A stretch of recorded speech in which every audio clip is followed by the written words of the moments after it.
I've got some rainy weather outside, but I still had some fully charged batteries. So I'm gonna go ahead and run the Mystic 29 again. We're gonna try out a different prop this time, and I went ahead and rerouted the cooling system just to try to simplify things and try to send everything through the prop blast, because I've got water discharge here and here, and because the prop blast does such a good job, I like that it shoots a stream way up to where you can see it. So I decided to divert the stream to go to both sides. So basically I'm sending it from the prop blast through this side of the ESC, through the motor, and then out of the motor, through the other side of the ESC, back to the Y, and then it's going to go out to both sides. So we're going to throw the GPS in it. I've got the 8800 SMC pink packs in there, and a Octura x640 on the back. So we're just going to go out and give it a quick run in the pond and see what it does. Okay, looks like that's good to go. Crazy thing is, it's raining out here. It was fine about 15 minutes ago. I have no idea how good it's going to do. I want to make sure that the prop blast gives me good cooling. Oh, that's cool. I can see the rudder. I need to bring it by. Okay, I see cooling, but not a lot. I need to bring it in and lower the prop blast just a little. What's cool is because since I took the line off the rudder, it's actually shooting its own little rooster tail up. That's kind of crazy.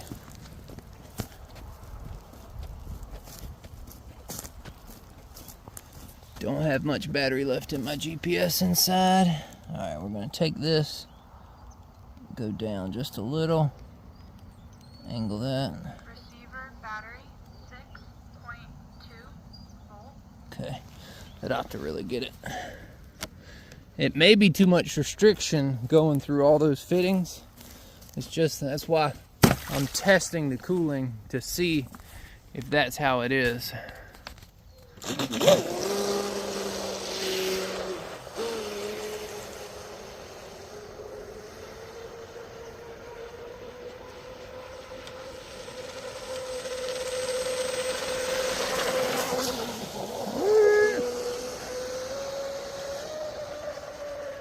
Can see it a little bit better.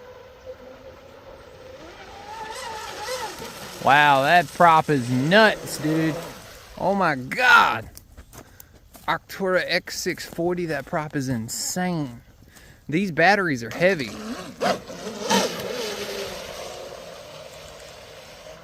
Trying to adjust the steering.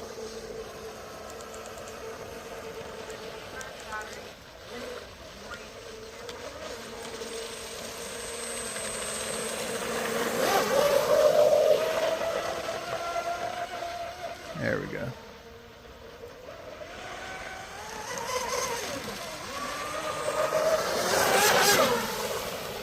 This thing is crazy fast, y'all.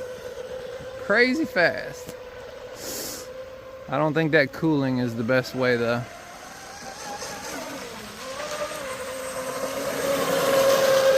I can physically look at it and tell. It's coming out of both sides, but it's only spraying up like 2 inches. Where the rudder is actually giving me probably, I don't know if y'all can see it. I'm gonna try to bring it by slow and see if you can see the stream coming off the rudder.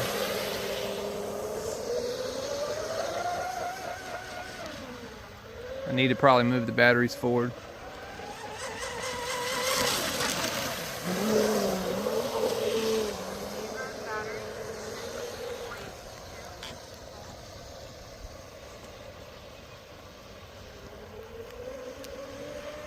Got the weight distribution off a little. She's trying to bounce.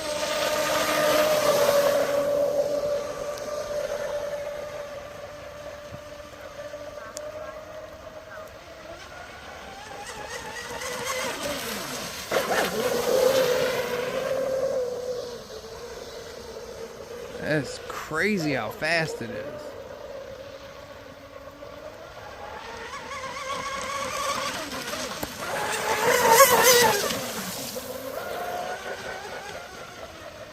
Try to bring it by here pretty quick.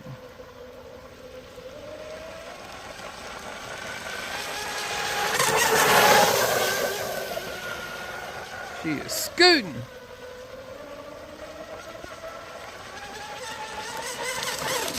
Whoa! Out of control.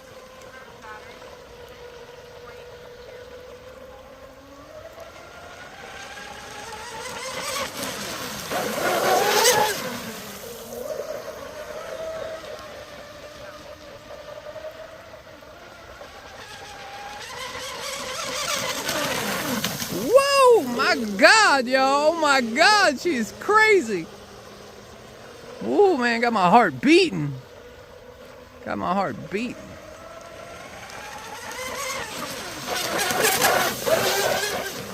Yeah. I don't know, I guess I need to check the battery placement.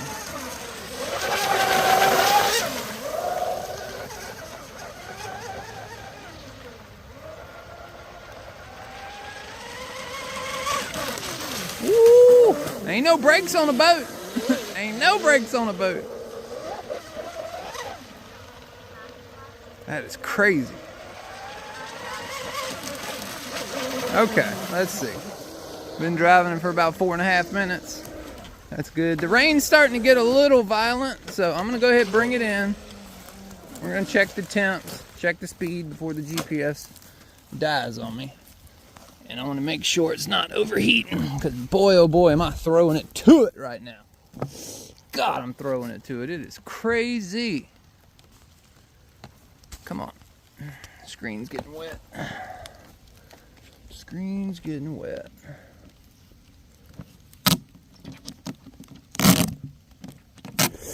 Well, that's why we do tests. I believe the cooling beforehand was better. All right, let's see. 58 miles an hour, not terrible. 113 on the motor, that's pretty hot. 94 on the ESC is not bad. Okay, see, I like to check my capacitors. My capacitors tell me a whole lot. So the caps are at 150. Let's see what these are. Those are at 115, the other ones. So yeah, that ESC is probably at 150 degrees internally, realistically speaking. Okay. Batteries are at 94, not terrible. So you see where I've got these? I've got them chilling right there. So I think next run, I'll move them here because it was picking the nose of the boat up pretty bad. So maybe I need to put a little bit more nose weight on it. But 58 miles an hour ain't bad. I don't know, can y'all see that? Let's see. Hard to tell if you can see that on screen, honestly. There we go, 58 miles an hour. So, yeah, hey, not terrible. Not terrible. But yeah, so the way that I've got this plumbed up, it's way too restrictive. So I'm going to go ahead and put my cooling line back to the rudder and put it back the way it was before, because that was a lot more beneficial for the system. So cool. Time to take this thing inside. It's raining. It's getting even harder now. But hey, got to run the boats, man. Got to run them. Dedication. You know, I think it's kind of funny how a prop like the x640 tends to draw more heat out of these systems than a high rake 1716 did. It's just weird, you know, how that 1.6 pitch, it just, you know, it does it, man. I think when I blew it up last time, it was with a 1.6 prop. But, you know, a 1716 is different. You know, there's not as much bite on the bottom end, but it's more pickup on the top end. And I think this prop has an hellacious amount of bite on the bottom end. You know, that's what that tongue, it grabs that water. But yeah, I'm glad that I brought it in when I did, because that was about the limitations that I want to put through an ESC like this. Let's see. Yeah, still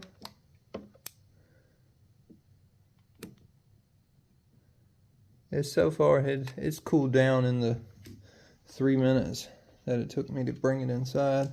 Okay, I'm gonna go ahead and we'll check the battery level. Perfect. 3.86, 3.88, 3.87. Right on the money. That's basically where you need to be, you know. Cut it off at 3.7, 3.8. Once you notice, I think if anybody really truly pays attention to their, you know, driving a boat, whether they're driving it fast, hard, or even medium, you notice a reduction in power. And you say to yourself, huh, it doesn't seem like it's going as fast. You internalize that and you tell yourself, I think it's a little slower. You need to practice. As soon as you say that to yourself, I think it's going a little slow, you need to bring it in. Because you were right. It is going slow. It's either going slow because it's overheating and the electronics aren't working, you know, like they're talking about, and the thing's about to cut itself off, or the batteries are to the, you know, the drawdown limit and the amps are getting high and everything's getting hot. Because honestly, I believe that's how it works. As the voltage of the battery drops, then the system is under more stress, so it starts to overheat. You know, the amp draw increases as the voltage decreases. The same theory goes like you're running 4S versus running 6S. You can pull higher amperage on 4S than you can with 6S with the same setup. So if you feed more voltage to it, your amp draw goes down. But yeah, what do I know? That's my theory anyway. If I'm wrong, please tell me in the comments. So, all right, we're gonna go ahead and turn this off. Cool. All right. Well, I get the fun job of picking out these batteries. This is a tight boat, man.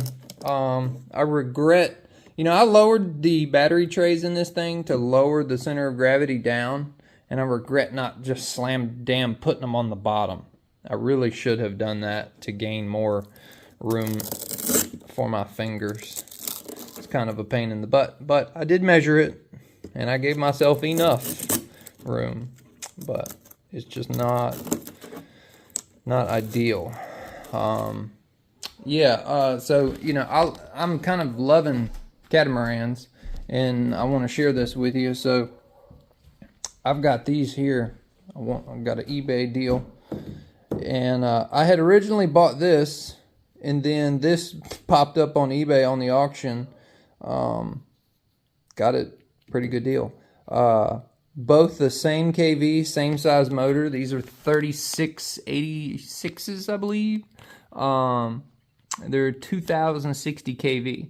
So what I would really like to do in the near future is build a twin engine cat, like somewhere between 29 and 33 inches, something like that. Now, if you check out on eBay right now, there is a Dominator hull on there, bare, and there is a I guess they call it a Zonda, but it's the same hull they sell on the Oxydine website, the 38-inch catamaran. If you check it out, it's on eBay. $375.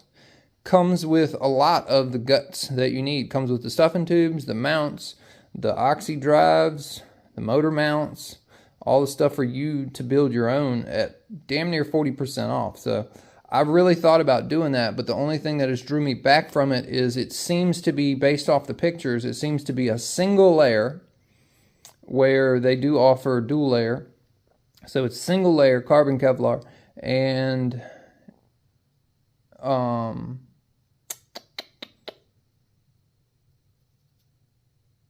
the hell was I gonna say? Oh, so it's single, it's on, you know, being that it's single layer carbon Kevlar, it's not going to be as strong. And because it's 38 inches long, I feel like to try to build a boat that's going to do 100 miles an hour, the shorter the better. That's just my theory on that. I don't know if that boat would be capable of 100 miles an hour with the 3686s. I don't know what type of ESC I would run in that, whether I would do like a Sea King 180 or run two of the Castle X8Ss. I'm kind of up in the air. After I caught this boat on fire, it's kind of made me worry. You know, I just feel like maybe buying quality electronics is just kind of the way to go, so you don't lose all the work you put into something. But that's just my theory. I'm new to boating, So I just, you know, I love making videos, and I just kind of switched over to making boat videos because it's a blast. And yeah, so thank y'all for watching. Leave a comment in the comment section. Let me know what you think. Peace out, boat gang.